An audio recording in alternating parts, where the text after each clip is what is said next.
So, to ask about that, what are ways that we could identify when we're slipping into isolation? How might we begin to see that pattern in our lives? Yeah, and I've told this story a bunch, and I'm sorry that you've heard it a number of times. Not you, Nick, I don't care, but everyone else who's listening. But I remember a time when work was stressful and life was crazy, and we were living with my in-laws, and I would come home and I would just disappear into our room, and I would say hi to, my wife and our son, but I would disappear into my room, and I was reading Harry Potter, which, if everyone's read that, it's great. Like, they're amazing. But what I realized is it was starting to damage relationship. Like, my wife would get irritated and would come back and just be like, what are you doing? Like, you didn't even ask me. You didn't even tell me. You just kind of came back here and did that. And the reason I bring that story up is because when you see that you're spending more and more time away from people, or it's even starting to impact the people around you, I think that that's a really easy way to identify it.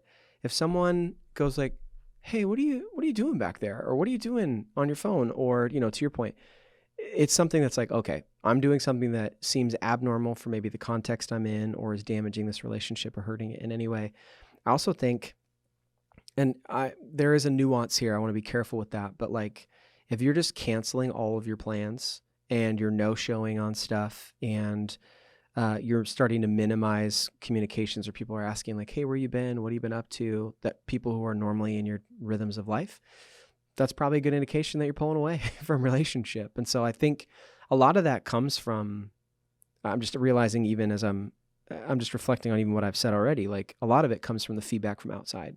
And so I don't know if you have any thoughts on how internally to recognize that. I just know in relationship, that's one of the ways that I have seen most when I'm isolating. Yeah. Well, and it's the value of being in community with other people. Yeah. We do start to see our decisions through their eyes a little better. I think one of the ways for me that internally I feel it is when I realize there's maybe a situation causing me anxiety or stress or worry, and I realize I haven't really told anyone about this.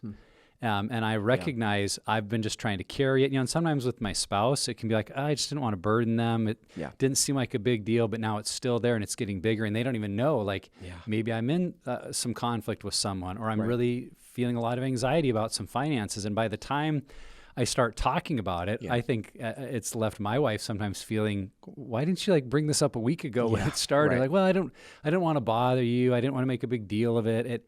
It just can reveal, okay, I kind of have this tendency to I'll just deal with it on my own. Right. I don't want to burden people. I don't want to feel awkward, or I'm not even sure what I'm thinking. So as you hear yourself maybe saying some of those things, those I think can be indications of isolation. And I think it can be helpful to ask ourselves, when we are doing an activity where we're alone, asking ourselves the question, why am I doing this right now?